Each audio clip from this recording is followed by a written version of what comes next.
अस्सलाम वालेकुम स्टूडेंट्स मुझे उम्मीद है कि आप खैरियत से होंगे, अच्छे से बायोलॉजी पढ़े होंगे। जी स्टूडेंट्स, मेरा नाम डॉक्टर फातिमा है और मैं एक MBBS डॉक्टर हूँ। मैं आपको वर्ड टू वर्ड लर्निंग में खुशामदीद कहती हूँ। जी स्टूडेंट्स, अब हम चैप्टर नंबर 6 रिप्रोडक्टिव सिस्टम करने लगे हैं। इससे पहले हम 5 चैप्टर कंप्लीट कर चुके हैं, मतलब कि आपकी आधी बुक कंप्लीट हो गई है। ठीक हो गया।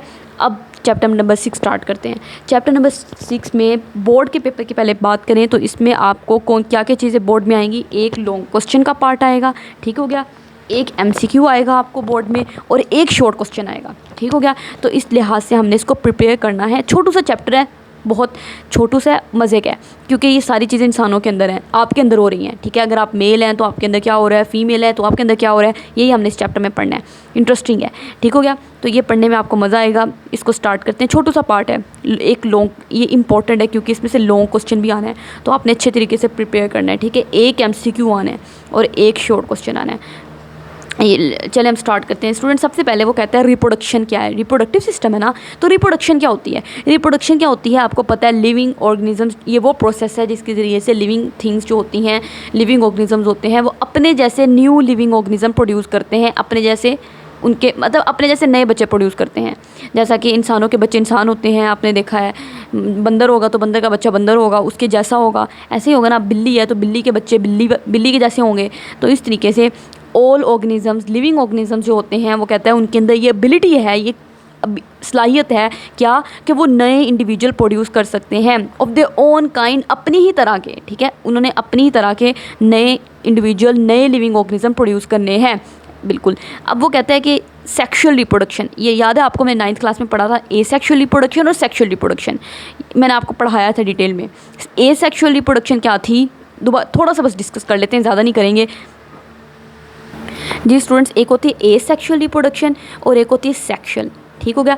Asexual reproduction, a means without, sexual means sex. इसमें कोई सेक्स नहीं होता, कोई मेल सेक्स नहीं था, कोई फीमेल सेक्स नहीं था, बस एक ही ऑर्गेनिज्म था, उसने अपने जैसे आगे 2 बच्चे अपने बना दिए थे। जैसा कि याद है आपको 9th क्लास में हमने पढ़ा था, बैक्टीरिया ने एसेक्सुअल रिप्रोडक्शन करता था बैक्टीरिया, और अपने जैसे 2 बच्चे बना देता था, और उस प्रोसेस को कम्बाइंड फ्यूजन कहते थे।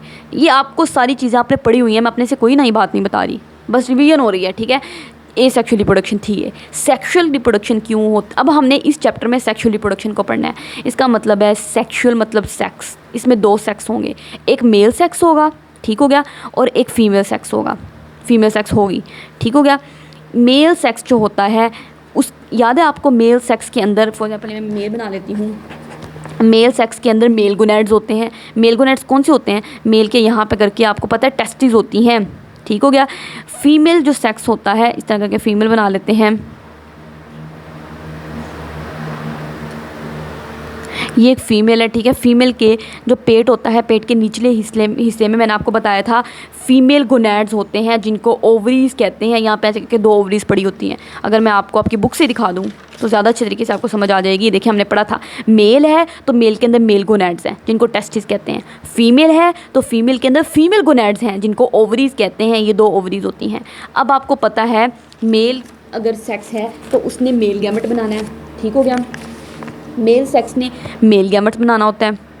फीमेल सेक्स ने क्योंकि मेल सेक्स के अंदर मेल गोनैड्स हैं, और मेल गोनैड्स जो होते हैं, जो टेस्टिस होती हैं, उनके अंदर आपको पता है मेल गैमेट्स बनते हैं, जिनको स्पर्म कहते हैं। मैंने पिछले लेक्चर में आपको डिटेल में पढ़ाया था, पिछले चैप्टर का जो लास्ट टॉपिक था, ये हमने चीज़ें पढ़ी हुई हैं रिप्रोडक्शन वाली पिछले चैप्टर में भी ना। ठीक है, इसी तरीके से फीमेल जो सेक्स है उसके पास फीमेल गोनैड्स हैं। ठीक है, ये ओवरीज, ये 2 जो हैं, और फीमेल गोनैड्स के अंदर फीमेल गैमेट्स बनेंगे। उन फीमेल गैमेट्स को क्या कहते थे हम, एग कहते थे। ठीक हो गया। तो यही बात उसने बताई हुई है, यही बात उन्होंने यहाँ पे लिखी हुई है सारी। वो कहते हैं कि फीमेल जो मेल सेक्स है उसने मेल गैमेट बनाना है। ठीक हो गया, और जो फीमेल सेक्स है उसने फीमेल गैमेट बनाना है। अब आप मुझे खुद बताएं पिछले चैप्टर से याद करके कि मेल गैमेट क्या होता है और फीमेल गैमेट क्या होता है। चलो मैं बता देती हूँ। मेल गैमेट स्पर्म था और फीमेल गैमेट एग था। ठीक हो गया। फिर क्या होगा, इन दोनों की फ्यूजन होगी, इन दोनों की ज्वाइनिंग होगी, ये दोनों आपस में मिलेंगे, स्पर्म और एग, और इन दोनों के आपस में मिलने से एक नया बेबी बन जाएगा, एक नया इंडिविजुअल बन जाएगा। ठीक हो गया, एक बच्चा बन जाएगा। तो इसलिए यही सेक्शुअल रिप्रोडक्शन है, यही बात उन्होंने लिखी हुई है। सेक्शुअल रिप्रोडक्शन इन्वॉल्व, इसमें क्या होता है, joining of male and female gametes, male gamete sperm, female gamete, egg, ये दोनों आपस में ज्वाइन करते हैं, मिलते हैं। कैसे मिलते हैं इस डिटेल में हमने पढ़ना है, ठीक हो गया। और फिर एक नया बेबी बन जाता है। तो ये इस प्रोसेस को सेक्सुअल रिप्रोडक्शन कहते हैं। क्या? फ्यूजन होना मेल गैमेट्स की और फीमेल गैमेट की, ठीक हो गया। अब वो क्वेश्चन ये है कि मेल गैमेट क्या है, फीमेल गैमेट क्या है, ये उन्होंने अब यहाँ पे, ये बात मैंने आपको पिछले लेक्चर में बताई हुई है, ठीक हो गया। दोबारा लेकिन एक बार बस पढ़ लेते हैं। जी स्टूडेंट्स, उन्होंने वही लिखा हुआ है कि एनिमल्स के अंदर स्पेशल ऑर्गन्स होते हैं जिनको गोनैड्स कहते हैं। मैंने आपको बताया था गोनैड्स कुछ भी नहीं है। मेल ऑर्गन जो होगा रिप्रोडक्टिव ऑर्गन वो मेल गोनैड है, ठीक हो गया। जो फीमेल रिप्रोडक्टिव ऑर्गन होगा उसको फीमेल गोनैड कह देंगे। जिस तरह यहाँ पे फीमेल गोनैड, ये गोनैड्स जो हैं बॉडी के बाकी ऑर्गन्स की तरह ये भी ऑर्गन्स ही हैं। जिस तरह बॉडी का स्टमक एक ऑर्गन है, लीवर एक ऑर्गन है, किडनी एक ऑर्गन है, ये भी ऑर्गन ही है, ठीक है। बस इनकी ख़ास बात ये है कि ये रिप्रोडक्टिव ऑर्गन है। इन्होंने रिप्रोडक्टिव सेल्स बनाने हैं। उन रिप्रोडक्टिव सेल्स को हम क्या कहते हैं? गैमेट्स कहते हैं। जिस तरह मेल का ये रिप्रोडक्टिव सेल है, फीमेल का ये रिप्रोडक्टिव सेल है सेल्स ही, ठीक है। लेकिन ऐसे सेल्स हैं, रिप्रोडक्टिव सेल्स हैं, जिन्होंने रिप्रोडक्शन में हिस्सा लेना है और फिर एक नया बेबी बना देना है, ठीक हो गया। तो ये होता है, ये बात उसने यहाँ पे लिखी हुई है। ये देखिए, एनिमल के अंदर स्पेशल ऑर्गन्स होते हैं जिनको गोनैड्स कहते हैं। गोनैड्स वो गोनैड्स में क्या होता है? गैमेट्स बनते हैं। और गैमेट्स क्या हैं? स्पेशल सेल्स हैं, ख़ास सेल्स हैं। जिस तरह जो मेल गैमेट है वो स्पर्म है, फीमेल गैमेट है जो एग है, ठीक हो गया। अच्छा, वो कहता है जो गोनैड्स मेल एनिमल में होते हैं उसको टेस्टिस कहते हैं। ये मैंने आपको बताया हुआ है, पीछे याद है मैंने आपको ये फ्लो चार्ट बना के दिया था। जो मेल गोनैड्स होते हैं उनको टेस्टिस कहते हैं और जो फीमेल गोनैड्स हैं उनको ओवरीज कहते हैं। वो यही चार्ट इन्होंने यहाँ पे दोबारा डिस्कस कर दिया है। ये बात हालांकि हम पीछे पढ़ के आए हैं, दोबारा पढ़ लेते हैं। जो मेल गोनैड्स होते हैं उनको टेस्टिस कहते हैं। और टेस्टिस जो होती हैं, ये टेस्टिस में क्या होगा? मेल गैमेट्स बनेंगे, ठीक है। टेस्टिस में क्या होगा? मेल गैमेट्स बनेंगे, ठीक हो गया। मेल गैमेट्स क्या होते हैं? स्पर्म्स होते हैं, यही बात है। मेल गैमेट्स यानी कि जो स्पर्म्स होते हैं वो टेस्टिस में प्रोड्यूस होते हैं। जबकि जो फीमेल एनिमल्स होती हैं उनमें जो गोनैड्स होते हैं, जो फीमेल एनिमल्स के अंदर गोनैड्स होते हैं उनको ओवरीज कहते हैं। और ओवरीज जो होती हैं ऐसे करके दो बादाम की शक्ल की तरह होती हैं, बिल्कुल ऐसे करके, ठीक हो गया। ये दो ओवरीज जो होती हैं इन्होंने फीमेल गैमेट्स प्रोड्यूस करने होते हैं। इनके अंदर ऐसे करके एग बनते हैं, एग ऐसे करके एग फॉर्मेशन होती है। फीमेल जिसको एग क्या है? फीमेल गैमेट है। फीमेल गैमेट क्या होते हैं? कुछ भी नहीं है। ये एग गैमेट है, स्पर्म गैमेट हैं। मतलब गैमेट्स का मतलब है रिप्रोडक्टिव सेल्स हैं। ये सेल्स ही हैं, बस ऐसे ख़ास सेल्स हैं जिन्होंने रिप्रोडक्शन में हिस्सा लेना है। रिप्रोडक्शन मतलब एक नया बेबी बनाने की सलाहियत है इनमें। वही बात उन्होंने आगे लिखी हुई है। जो फीमेल गोनैड्स हैं उनको ओवरीज कहते हैं। और जो ओवरीज होती हैं उनमें फीमेल गैमेट्स बनते हैं। और फीमेल गैमेट कौन सा होता है? एग होता है। एग सेल या ओवा कह लो, एग सेल या ओवा एक ही बात है। तो गोनैड्स, ये हमने मेल गोनैड और फीमेल गोनैड की बात पढ़ ली। यही बात, मेल गोनैड्स टेस्टिस हैं, ये अगर आप याद कर लें, बिल्कुल आपके लिए फ्लो चार्ट की सूरत में मैंने लिख दिया है। मेल गोनैड्स टेस्टिस हैं, टेस्टिस ने मेल गैमेट्स बनाने हैं। मेल गैमेट्स क्या है? स्पर्म्स, ठीक हो गया। फीमेल गोनैड्स जो होती हैं वो ओवरीज होती हैं और ओवरीज ने फीमेल गैमेट्स बनाने हैं जिनको एग कहते हैं। अब एग और स्पर्म ये दोनों आपस में मिलेंगे, इनकी फ्यूजन होगी और फिर एक नया बेबी बन जाएगा, एक नया इंडिविजुअल बन जाएगा। अब हमने आगे ना डिटेल में पढ़ना है कि मेल की जो टेस्टिस होती हैं ना उनके अंदर स्पर्म बनते हैं, कैसे बनते हैं।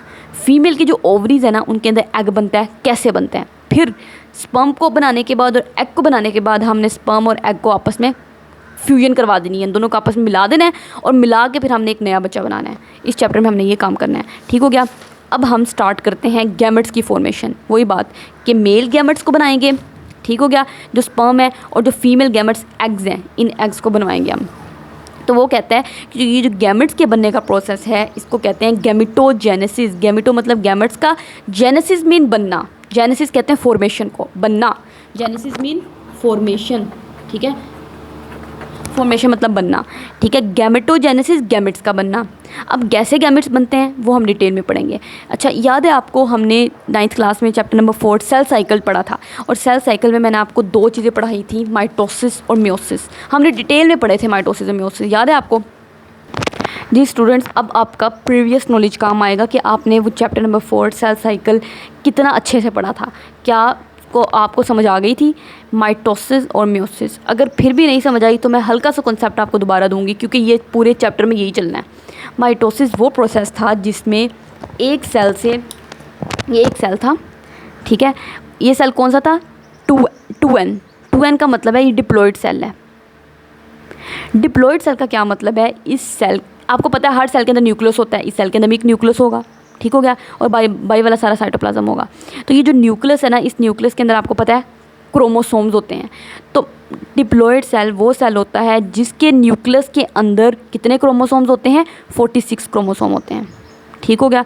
46 क्रोमोसोम्स होते हैं उस इसके अंदर पड़े होंगे, ठीक हो गया। अब मैं इसके अंदर 46 क्रोमोसोम नहीं बना सकती, इतने बड़े में इतने ज़्यादा मैं कैसे बनाऊँ, ठीक हो गया। तो मैं कुछ क्रोमोसोम आपको बना के दिखा देती हूँ। क्रोमोसोम इस तरह के क्रोमोसोम मौजूद होते हैं। याद है क्रोमोसोम का ऐसा स्ट्रक्चर होता था, ये माइटोस, ठीक है। एक सेल था जिसको हमने कहा था डिप्लॉयड सेल है, 2n सेल है। डाई का मतलब 2 होता है ना, तो इसलिए 2n। डिप्लॉयड सेल है, 2n सेल है। इस सेल के न्यूक्लियस के अंदर 46 क्रोमोसोम थे। अब माइटोसिस का जब प्रोसेस होता था ना, तो इसके नतीजे में इस सेल से 2 सेल बनते थे। इस सेल ने अपने 2 बच्चे सेल बना देने हैं, ठीक हो गया। इसने अपने 2 बच्चे बना दिए। इन दोनों सेल्स को हम डॉटर सेल्स कहते थे। लेकिन माइटोसिस वो प्रोसेस था जिसमें, याद करें, नंबर ऑफ़ क्रोमोसोम सेम रहते थे। 46 क्रोमोसोम इसमें है, इसमें भी 46 क्रोमोसोम आएंगे, इसमें भी 46 क्रोमोसोम आएंगे, ठीक हो गया। इस सेल के अंदर जो न्यूक्लियस है, उस न्यूक्लियस में भी 46 क्रोमोसोम है, इस सेल के न्यूक्लियस के अंदर भी 46 क्रोमोसोम है। माइटोसिस में ऐसे होता था। लेकिन म्योसिस ऐसा नहीं था। याद है म्योसिस का मतलब होता था हाफ हो जाना, आधा हो जाना। म्योसिस में क्रोमोसोम की तादाद आधी हो जाती थी। कैसे? म्योसिस 2 तरह की होती थी, ये भी आपको याद है, म्योसिस 1, म्योसिस 2। तो पहले हम म्योसिस 1 करेंगे। म्योसिस 1 में क्या होगा, ये एक सेल है, ये भी सेल 2n था। 2n मतलब डिप्लॉयड था, मतलब इस सेल के न्यूक्लियस के अंदर 46 क्रोमोसोम हैं, ठीक हो गया। अब इस सेल ने क्या करना है, म्योसिस 1 करनी है। क्या करनी है? म्योसिस 1। म्योसिस 1 के नतीजे में इस एक सेल से 2 सेल बनेंगे। ये एक सेल ने अपने 2 बच्चे सेल बना दिए। ये जो 2 बच्चे सेल बने हैं ना, अब हर सेल के अंदर जो क्रोमोसोम की तादाद है वो आधी हो जाएगी, इसलिए इसको म्योसिस कहते हैं, हाफ, आधी हो जाना। इसके अंदर एन का मतलब है, पहले 2n थी ना, तो ये n हो गई, आधी हो गई, ठीक है। इसके अंदर, इसके न्यूक्लियस के अंदर 46 क्रोमोसोम थे, इसके न्यूक्लियस के अंदर अब 23 क्रोमोसोम होंगे, ठीक हो गया। इसी तरीके से इसके पास भी 23 क्रोमोसोम्स होंगे, इस तरह होगा, इसलिए इसको म्योसिस कहते थे, ठीक हो गया। अब क्या होता है, इस ये वाला जो सेल है और इस सेल ने, इसने फिर मज़ीद आगे एक म्योसिस करनी है, जिसको हम क्या कहते थे, म्योसिस 2 कहते थे। इसने भी म्योसिस 2 करनी है, इसने भी म्योसिस 2 करनी है। इसने भी अपने मज़ीद 2 बच्चे सेल बनाने हैं और इसने भी अपने मज़ीद 2 बच्चे सेल बनाने हैं, ठीक हो गया। 2 बच्चे सेल, लेकिन जो म्योसिस 2 थी, याद है आपको, वो बिल्कुल ये म्योसिस 1 थी ऊपर वाली, ठीक है, और ये वाली जो है ना, ये म्योसिस 2 है, ठीक। म्योसिस 2 याद है आपको, बिल्कुल माइटोसिस की तरह होती थी। ये सारी चीज़ें हमने चैप्टर नंबर 4 में पढ़ी हुई हैं, बस आपको हल्का सा रिवाइज़ करना है, क्योंकि इसके बगैर ये चैप्टर समझ नहीं आएगा। सब कुछ यही चैप्टर की बुनियाद है। म्योसिस 2 में क्या होता था, सेम टू सेम माइटोसिस की तरह होती थी, मतलब जितने number of chromosome parent cell में होंगे, उतने नंबर ऑफ़ क्रोमोसोम ही डॉटर सेल में आएंगे, ठीक हो गया। जिस तरह यहाँ पे 23 क्रोमोसोम थे ना, तो इसमें भी 23 आएंगे, इसमें भी 23 आएंगे। इसी तरीके से इसमें 23 थे, तो इसमें भी 23, इसमें और इसमें भी 23 आएंगे, ठीक। तो ये चीज़ अब देखें आप, इसमें 46 क्रोमोसोम थे, जबकि जो आखिर में 4 सेल बने हैं, हर सेल के अंदर आधे क्रोमोसोम की तादाद है। ऐसा ही है ना, 46 का आधा 23। लेकिन माइटोसिस में ऐसा नहीं है। माइटोसिस में इसमें और 46 क्रोमोसोम थे, इसमें भी 46 हैं, इसमें भी 46 हैं, ठीक है। एक ये फ़र्क। दूसरा फ़र्क ये था, माइटोसिस में एक सेल से सिर्फ 2 सेल बनते हैं बस। म्योसिस में ये सेल था ओरिजिनल सेल, इससे मज़ीद आगे 4 सेल बन रहे हैं, देखें, ठीक हो गया। तो ये माइटोसिस और म्योसिस का हल्का सा कॉन्सेप्ट था। अब आपने याद रखना है कि आपकी बॉडी के अंदर ना सारे सेल्स माइटोसिस करते हैं, सिवाय गैमेट्स के, क्योंकि मैंने आपको बताया गैमेट्स तो स्पेशल सेल हैं। तो वो कहते हैं हम तो भाई स्पेशल हैं, हम क्यों माइटोसिस करें, बाकी सेल, पूरी बॉडी के सेल माइटोसिस करें, हम तो म्योसिस करेंगे, ठीक हो गया। तो जो बॉडी के गैमेट्स होते हैं, गैमेट्स क्या होते हैं, स्पेशल सेल्स हैं, रिप्रोडक्टिव सेल्स हैं, याद है ना आपको, रिप्रोडक्टिव सेल हैं। ये सेल कैसे बनेंगे, इन सेल्स ने म्योसिस के नतीजे में बनना है। म्योसिस का प्रोसेस होगा, फिर गैमेट्स बनेंगे, ठीक। जबकि बाकी बॉडी के सारे सेल माइटोसिस से ही बनते हैं। जिस तरह के मान लो मेरे यहाँ पे कट लग जाता है, इंजरी हो जाती है, तो कुछ दिनों बाद मेरे सारी स्किन उसी तरीके से, बिल्कुल उसी तरीके से जिस तरह पहले होती थी ना, वैसी बन के आ जाएगी। तो जो मेरे स्किन सेल्स हैं वो माइटोसिस के ज़रिए से बने हैं, ठीक हो गया। म्योसिस में ऐसा नहीं होता, ठीक है। म्योसिस में जो नए सेल होते हैं वो इस सेल से मुख्तलिफ होते हैं। ये वाले जो सेल होंगे ना, ये थोड़े से इनसे मुख्तलिफ होंगे, क्योंकि याद है हम आपने म्योसिस 1 में मैंने आपको पढ़ाया था, प्रोफेस 1 में क्रॉसिंग ओवर होती है जिसमें जेनेटिक रिकॉम्बिनेशन हो जाता है। ये सब कुछ पढ़ा हुआ है हमने, कोई मैं नई बात नहीं बता रही। अगर आपको समझ नहीं आ रहा तो एक बार जाके हो सके तो आप पिछले उस चैप्टर नंबर 4 सेल साइकिल में म्योसिस का एक बार लेक्चर सुन लें। सिर्फ बुक से पढ़ने की ज़रूरत नहीं है, क्योंकि 9th क्लास तो आपने पास कर ली है, ठीक है। लेकिन ये चीज़ें आपको आती होंगी तो आपको समझ आएगी, इसलिए जो कॉन्सेप्ट हो वहीं पे समझने की कोशिश करें, ताकि आगे जब मैं बताऊँ तो आपको वो चीज़ें आती हों। क्योंकि इस चैप्टर में अब हमने गैमेट्स बनाने हैं, हमने मेल गैमेट बनाना है, हमने फीमेल गैमेट बनाना है। और जो गैमेट्स होते हैं ना, वो इस प्रोसेस से बनते हैं, म्योसिस से, ठीक है। तो उस प्रोसेस में देखना, मैं म्योसिस 1 भी करवाऊंगी, म्योसिस 2 भी करवाऊंगी, फिर लास्ट में हमारे गैमेट्स बनेंगे, ठीक हो गया। मेल गैमेट्स जो स्पर्म होते हैं वो भी ऐसे बनेंगे, और जो फीमेल गैमेट्स है एग, उसने भी ऐसे ही बनना है, ठीक हो गया। तो यानी कि अब हम स्टार्ट करते हैं।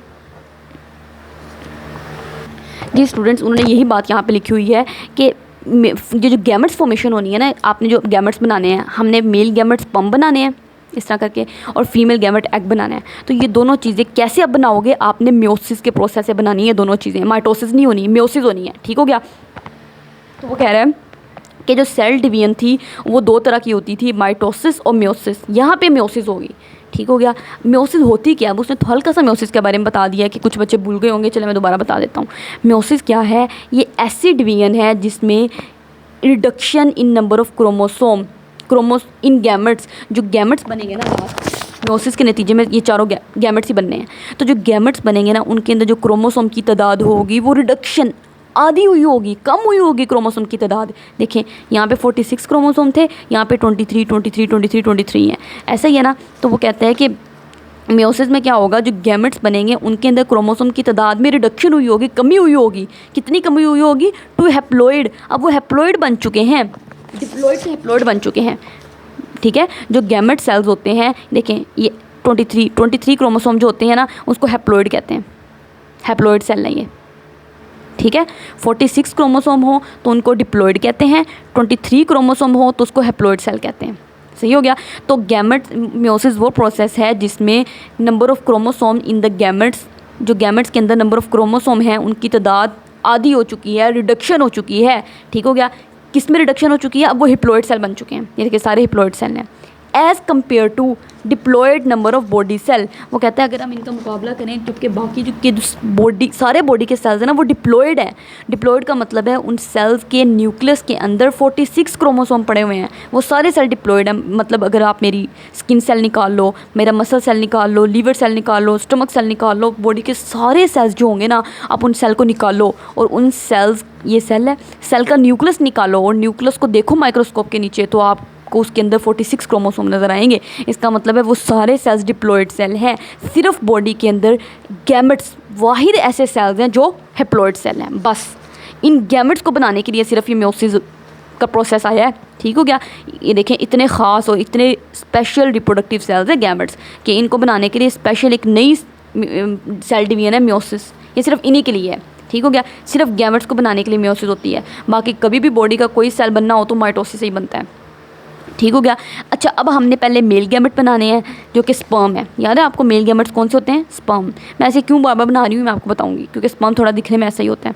अच्छा, वो पहले थोड़ा सा बुक से पढ़ लेते हैं। तो कहते हैं फॉर्मेशन ऑफ मेल गैमेट, जो मेल गैमेट्स की फॉर्मेशन का, मेल गैमेट्स क्या होते हैं, स्पर्म होते हैं। इनकी जो फॉर्मेशन का प्रोसेस है उसको स्पर्मेटोजेनेसिस कहते हैं। ये एक इंपॉर्टेंट लॉन्ग क्वेश्चन है, ये आपसे पूछना है उन्होंने कि formation of male gametes, long question है, बताएं कैसे फॉर्मेशन ऑफ मेल गैमेट आप करेंगे। तो यहाँ से लेकर यहाँ तक आपने सारा लिखना है, ठीक हो गया। बहुत आसान है, मुश्किल बिल्कुल नहीं है, बड़ा इंटरेस्टिंग भी है। अभी हम देखना चुटकियों में कर लेंगे इंशाल्लाह। अच्छा, मेल गैमेट्स की फॉर्मेशन का जो प्रोसेस होता है इसको क्या कहते हैं, स्पर्मेटोजेनेसिस। स्पर्मेटो मतलब स्पर्मेटिड्स का, जेनेसिस मीन बनना, क्योंकि पहले जो होते हैं ना स्पर्मेटिड्स बनते हैं, ठीक है, बाद में स्पर्म बनते हैं। तो स्पर्मेटिड्स, ये इस प्रोसेस को हम स्पर्मेटोजेनेसिस कहते हैं। मेल गैमेट्स स्पर्म के बनने के प्रोसेस को स्पर्मेटोजेनेसिस कहते हैं, ठीक हो गया। अब ये प्रोसेस कहाँ पे होता है वो एग्जैक्टली मैं आपको डायग्राम से बताती हूँ। जी स्टूडेंट्स, अब हम मेल की डिटेल में बात करेंगे। फॉर एग्जांपल ये एक मेल है, ठीक है, मैंने कोई भी मेल बनाया, इसका नाम कुछ भी रख लें आप, इसका नाम एक्स रख लें, ठीक है, क्योंकि किसी कोई अली अहमद हम कोई नाम नहीं रखते, बच्चे माइंड कर जाएंगे, ठीक हो गया। ये हमारा कोई भी मेल है, इसका नाम एक्स हमने रख दिया। अब ये जो मेल होता है ना, इस मेल की आपको पता है स्पर्म फॉर्मेशन हम कर रहे हैं। स्पर्म कहाँ पे बनते हैं? टेस्टिस के अंदर बनते हैं। टेस्टिस कहाँ पे होती हैं? इस मेल के लोअर पार्ट में यहाँ पे करके एक बैग लाइक स्ट्रक्चर होता है ऐसे करके, जिसको स्क्रोटम कहते हैं। ठीक है, इसके अंदर 2 टेस्टिस मौजूद होती हैं। ठीक है, इसके अंदर एक ये टेस्टिस है और एक ये टेस्टिस है, 2 टेस्टिस मौजूद है। हमने इन्हीं टेस्टिस के अंदर स्पर्म फॉर्मेशन होती है, स्पर्म बनते हैं। कैसे बनते हैं अब हमने वो डिटेल में पढ़ना है। इस टेस्टिस को मैं जूम कर देती हूँ। ये जो टेस्टिस होती है ना, इसका स्ट्रक्चर कुछ ऐसे करके गोल सी ये टेस्टिस होती है। ठीक हो गया। ये गोल सी जो टेस्टिस होती है ना, इसके अंदर मज़ीद छोटे छोटे से ऐसे करके गोल गोल सी स्ट्रक्चर पड़े होते हैं, जिनको लोब्यूल्स कहते हैं। ठीक हो गया। इन लोब्यूल्स के अंदर ना मज़ीद छोटी छोटी ट्यूब्यूल्स पड़ी होती हैं। ये सारा कुछ आपकी बुक में लिखा हुआ है ऐसे करके। ये ट्यूब्यूल पड़ी हुई है, ये एक ट्यूब्यूल है। इन ट्यूब्यूल्स को कहते हैं सेमिनिफेरस ट्यूब्यूल्स, ऐसे करके ट्यूब्यूल्स पड़ी हुई हैं। दरअसल ये वो ट्यूब्यूल्स हैं जिनके अंदर स्पर्म्स बनने हैं। ऐसे करके काफ़ी ज़्यादा ट्यूब्यूल्स, सेमिनिफेरस ट्यूब्यूल्स पड़ी हुई हैं। मैं तो इतनी ज़्यादा ट्यूब्यूल्स नहीं बना सकती ना। ये एक ट्यूब्यूल, इसका क्या नाम है? Seminiferous tubule. ठीक हो गया। यही सेमिनिफेरस ट्यूब्यूल्स हैं जिनके अंदर स्पर्म फॉर्मेशन होती हैं। इनके अंदर स्पर्म्स बनने हैं। ये ऐसे करके जो मैं स्पर्म बनाती हूँ ना, यहाँ पे ऐसे करके स्पर्म्स बनने हैं। कैसे स्पर्म बनने हैं अभी हमने डिटेल में पढ़ना है। ठीक हो गया। लेकिन इन सेमिनिफेरस ट्यूब्यूल के अंदर स्पर्म फॉर्मेशन होनी है। अब क्या होता है, इन यहाँ पे छोटे छोटे से बाहर ना सेल्स पड़े होते हैं इन सेमिनिफेरस ट्यूब्यूल से बाहर। ठीक है, ये जो सेल्स होते हैं ना, इन सेल्स को कहते हैं लेडिक सेल्स। ठीक हो गया। इन सेल्स ने क्या करना है ये मैं अभी आपको डिटेल में बताऊंगी। लेकिन स्पर्म फॉर्मेशन होती कैसे? अब जब ये लड़का बच्चा था तब इसके अंदर स्पर्म फॉर्मेशन नहीं हो रही थी। ठीक हो गया। लेकिन जैसे ही ये बच्चा 12-13 साल की उम्र में आया, जो इसकी बलूगत की उम्र थी, जब हम कहते हैं लड़के की जवानी शुरू हो गई है, पुबर्टी की एज पे वो पहुंच जाता है, इसको कहते हैं पुबर्टी की एज आ गई है। ठीक है, तो तब इस लड़के के जो हाइपोथैलेमस था ना, उसके अंदर कुछ चेंजेस आई। हाइपोथैलेमस कहाँ पे होता है? ब्रेन के अंदर। तो इस लड़के के ब्रेन के अंदर कुछ चेंजेस आई। क्या ब्रेन के अंदर चेंजेस आई वो मैं आपको बता रही हूँ। अच्छा, मैं अब आपको जो बातें बताऊँगी ना, ये सारी आपकी बुक में लिखी हैं। इससे आपका एक टॉपिक है आगे लिखा हुआ है, वो सारा कवर हो जाएगा। ये जो टॉपिक मैं पढ़ाने लगी हूँ ये तो कवर होगा ही होगा। ठीक है, ये वाला आगे जो टॉपिक है ना, hormones in male sexual development, ये सारे हॉर्मोन्स इसी टॉपिक से, इसी स्टोरी से कवर हो जाएंगे। तो ये आपने इसलिए ध्यान से सुननी है, इसको आपने स्किप नहीं करना, क्योंकि कोई भी फजूल बात नहीं है। स्टोरी की सूरत में पढ़ेंगे तो इंटरेस्टिंग लगेगा, चीज़ें याद भी रहेंगी और चीज़ें पढ़ने में भी मज़ा आएगा। अगर इस तरह ही बुक से रटते रहे तो चीज़ें मुश्किल लगेंगी, ये नहीं याद होंगी। ठीक है, याद होंगी बार बार भूल जाएंगी। होता क्या है, ये जो लड़का है, इस लड़के का ये ब्रेन, ठीक हो गया, यहाँ पे हेड है, हेड में इसका ब्रेन है। इस ब्रेन को मैं थोड़ा डिटेल में आपको बताना चाह रही हूँ। आपको पता है इस तरह करके इसका सेरिब्रम होता है। ठीक है, यहाँ पे करके याद है आपको थैलेमस था, थैलेमस के नीचे हाइपोथैलेमस होता है, ऐसे करके ये हाइपोथैलेमस है। हाइपोथैलेमस से एक डंडी की तरह स्ट्रक्चर होता है, स्टॉक कहते हैं, और इससे पिट्यूटरी ग्लैंड ऐसे करके अटैच होता है। अब ये जो हाइपोथैलेमस है ना, ये जब ये लड़का बचपन में था तब इसका हाइपोथैलेमस जो था वो सोया हुआ है। ठीक होगा, ये कोई कुछ हार्मोन रिलीज़ नहीं कर रहा था। लेकिन जैसे ही इस लड़के की 12-13 साल की उम्र हुई ना, ये बालिग हो गया, जवानी की उम्र में पहुंचने लगा है, तो अब इसका जो हाइपोथैलेमस है ना, ये वाला, इसने कुछ हार्मोन रिलीज़ करने हैं। कौन से हार्मोन रिलीज़ करने हैं? उन हार्मोन का नाम है गोनेडोट्रोपिन रिलीजिंग हार्मोन, गोनेडोट्रोपिन। ठीक हो गया, गोनेडोट्रोपिन रिलीजिंग हार्मोन। ये हार्मोन जो है ना, ये किसने रिलीज़ करने हैं? हाइपोथैलेमस ने रिलीज़ करने हैं। हार्मोन्स क्या हैं? केमिकल्स हैं, सिंपल, कुछ भी नई बात नहीं है, केमिकल्स हैं।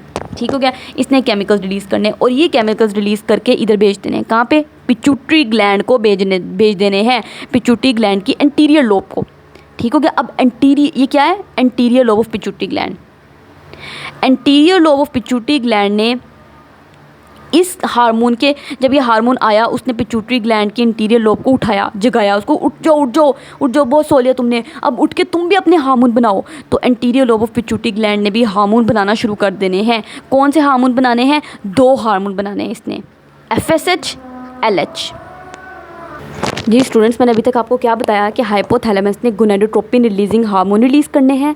ठीक है, ये हार्मोन जाके पिट्यूटरी ग्लैंड की इंटीरियर लोब को जगाएंगे, स्टिमुलेट करेंगे, उठ जाओ और उठ के तुम भी अपने हार्मोन बनाओ। तो उसने कौन से 2 हार्मोन बनाने हैं? इन सिग्नल के नतीजे में 2 हार्मोन बनाने हैं, FSH, LH। ठीक है। अब ये दोनों हार्मोन कहाँ पे जाएंगे? अब ये जो FSH हार्मोन है ये जाएगा और जाके इस पर्सन की, ये जो हमने एक्स पर्सन बनाया था, इस पर्सन की कहाँ पे जाके एक्ट करेगा? ये देखें, ये FSH हार्मोन आएगा और इसने जाके इसकी टेस्टिस के ऊपर जाके एक्ट करना है, इसने भी, और LH ने भी जाके टेस्टिस के ऊपर एक्ट करना है। अब क्वेश्चन ये पैदा होता है टेस्टिस में किस जगह पे एक्ट करना है। तो मैंने ये टेस्टिस का आपको एनलार्ज्ड सेक्शन बना के दिखाया था। टेस्टिस में भी ख़ास तौर पर जो FSH है ना वो जाएगा और जाके इन सेमिनिफेरस ट्यूब्यूल्स को स्टिमुलेट करेगा, ये सेमिनिफेरस ट्यूब्यूल, कि तुम स्पर्म बनाओ। ठीक हो गया। तो इसने FSH ने जाके सेमिनिफेरस ट्यूब्यूल को, ये सारी सेमिनिफेरस ट्यूब्यूल, इनको स्टिमुलेट करना है कि स्पर्म प्रोडक्शन करो, स्पर्म बनाओ। पहली बात। LH क्या करेगा? ये जो LH है ना, इसने जाना है जाके ये वाले जो लेडिक सेल्स है ना, इस LH ने जाना है, ये LH में अब यहाँ पे ले जाती हूँ, इसने जाना है जाके ये जो लेडिक सेल्स है ना, इन लेडिक सेल्स को स्टिमुलेट करना है। और ये जो लेडिक सेल्स जब स्टिमुलेट होंगे ना, LH आएगा आगे, इन सेल को स्टिमुलेट करेगा, उठाएगा, जगाएगा, उठ जाओ, और उठ के इन सेल्स को कहेगा तुम भी एक हार्मोन बनाओ। ये जो सारे सेल्स है ना, इन सेल्स ने कौन सा हार्मोन बनाना है? यही तो मेल हार्मोन है जिसने मेल को मेल बनाना है। ठीक है, टेस्टोस्टेरोन हार्मोन। तो यहाँ से टेस्टोस्टेरोन हार्मोन बनता है। अब आपको समझ आई कि मेल के अंदर ख़ास तौर पर आपकी बुक में उन्होंने लेडिक सेल का लफ्ज़ इस्तेमाल नहीं किया हुआ, लेकिन एग्जैक्टली मैकेनिज्म ये है। लेडिक सेल को जाके स्टिमुलेट करेगा कौन? LH, L से LH, L से लेडिक सेल, वो सेल स्टिमुलेट होंगे और वो टेस्टोस्टेरोन हार्मोन बनाएंगे। अब ये जो टेस्टोस्टेरोन हार्मोन है, इसने दो काम करने हैं। क्या दो काम करने हैं? एक तो इसने यहाँ से बना ना टेस्टोस्टेरोन हार्मोन, ऑरेंज वाला टेस्टोस्टेरोन हार्मोन है, ये वाला, ये खूबसूरत सा, ठीक है, जिसने मेल को मेल बनाना है। इसकी हम ना दाढ़ी मूछ बना देते हैं क्योंकि ये मेल को मेल बनाता है। ये इसकी लंबी सी दाढ़ी और ये इसकी मूछें। ठीक हो गया। अब ये जो टेस्टोस्टेरोन है ये जाएगा जाके इस सेमिनिफेरस ट्यूब्यूल के ऊपर एक्ट करेगा। पहली बात, उसको कहेगा स्पर्म बनाओ। तो इसने स्पर्म फॉर्मेशन करवानी है। ये बात आपकी बुक में लिखी हुई है, मैं अपने से कुछ नहीं कह रही। ठीक है। तो टेस्टोस्टेरोन ने दो काम करने हैं। एक तो यहाँ से रिलीज़ हुआ है, यहाँ पे सेमिनिफेरस ट्यूब्यूल के अंदर गया, करीबी तो ट्यूब्यूल्स हैं, उनको जाके कहेगा भाई तो चलो भाई स्पर्म बनाओ इन सेमिनिफेरस ट्यूब्यूल को। पहली बात। दूसरा, आपको याद है टेस्टोस्टेरोन हार्मोन ही तो मेल को मेल कैरेक्टरिस्टिक्स देता है। इसने मेल को उसकी सेकेंडरी सेक्शुअल कैरेक्टरिस्टिक्स देनी है। कौन कौन सी? मेल की सेकेंडरी सेक्शुअल कैरेक्टरिस्टिक्स, मेल की दाढ़ी मूछें आना, उसकी भारी आवाज़। 100 बार मैं बात आपको बता चुकी हूँ। मेल मस्कुलर होते हैं, मेल की छाती पे बाल होते हैं, चेस्ट पे बहुत ज़्यादा हेयर होते हैं। ठीक है। और क्या होता है मेल का?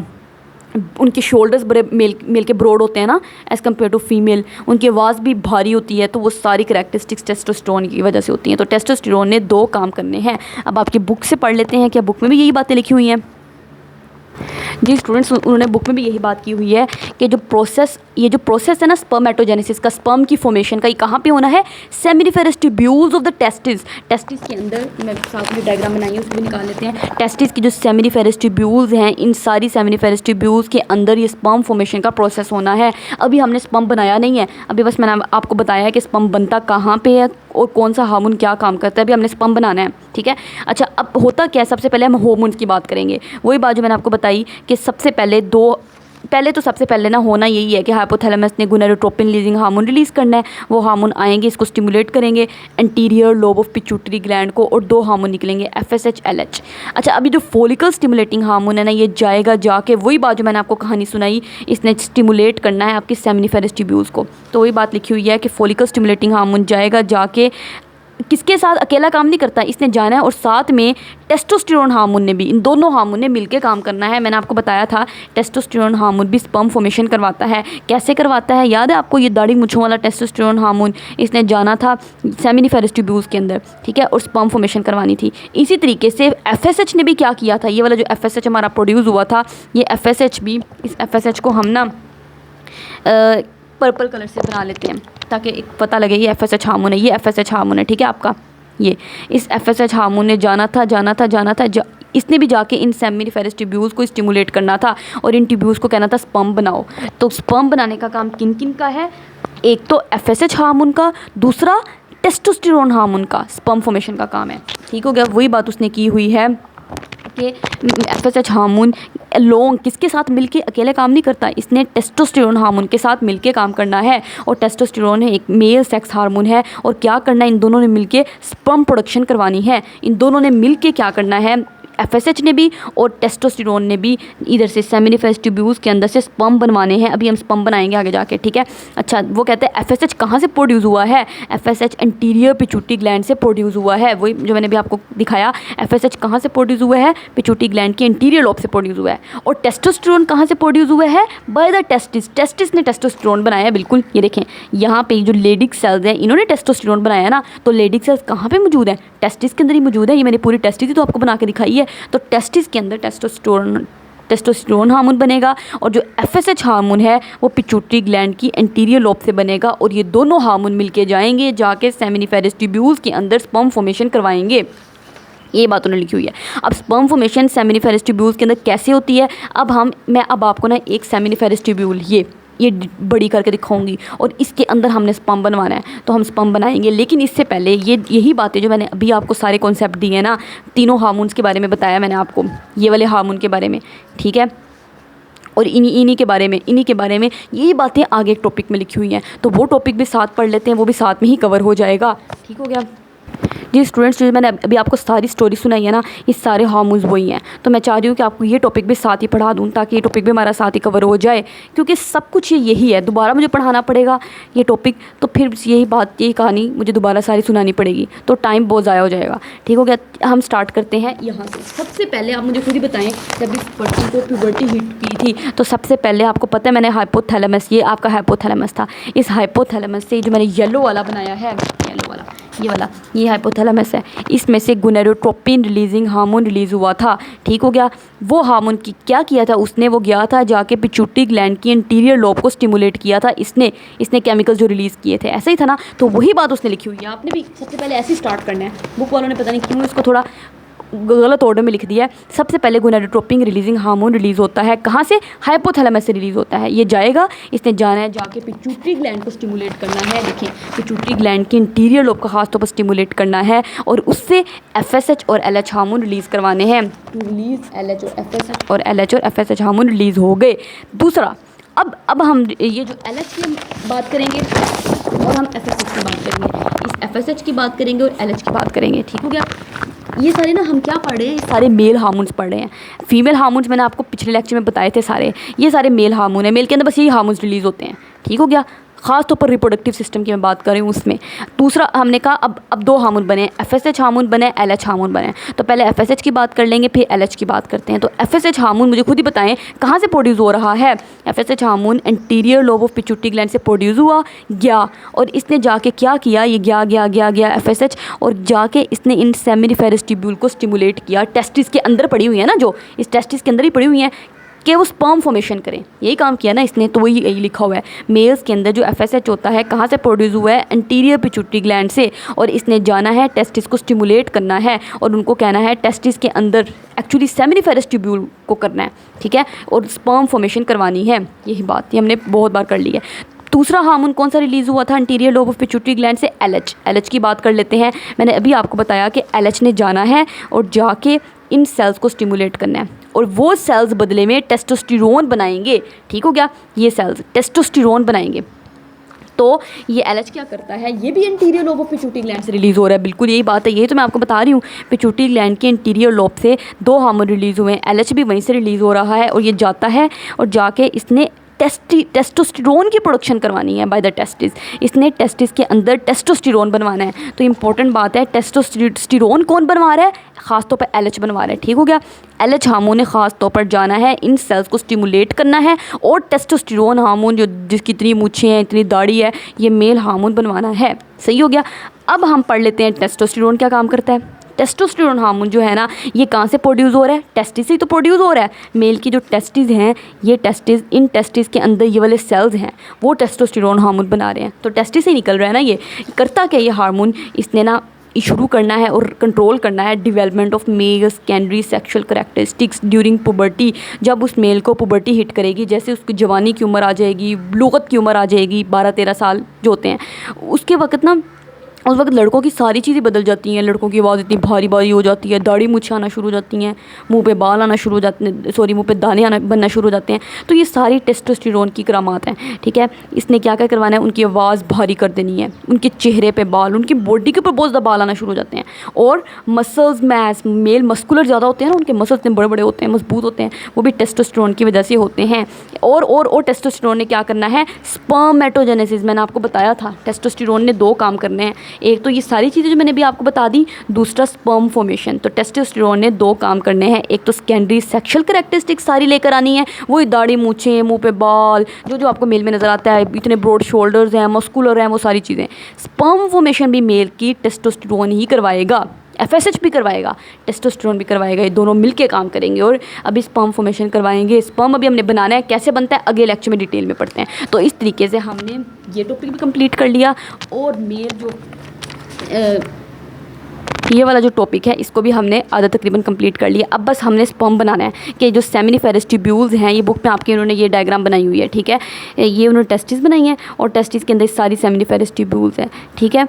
ये एक्चुअली ना उन्होंने बुक वालों ने डायग्राम थोड़ी कन्फ्यूजिंग बनाई है, ऐसे बनाई है कि टेस्टिस के अंदर, मैंने आपको बताया इस तरह करके ना लोब्स होती हैं, उन लोब के अंदर सेमिनिफेरस ट्यूब्यूल्स पड़ी हुई हैं, भर भर के ऐसे करके सेमिनिफेरस ट्यूब्यूल्स सारी पड़ी हुई हैं, ठीक हो गया। तो एक लोब को उन्होंने बड़ा करके दिखाया हुआ है, ये एक लोब बड़ी करके दिखाई हुई है, जिसमें वो कह रहे हैं बहुत ज़्यादा सेमिनिफेरस ट्यूब्यूल्स हैं। और सेमिनिफेरस, और ये वाइट सेल्स भी लगे होते हैं जिनको लेडिक सेल्स कहते हैं, ठीक है। और ये उनका पूरा टेस्टिस का स्ट्रक्चर है। अब स्पर्म हमने बनाने हैं, फिर स्पर्म को आगे लेके जाना है, वो सारा डिटेल में पढ़ लेते हैं।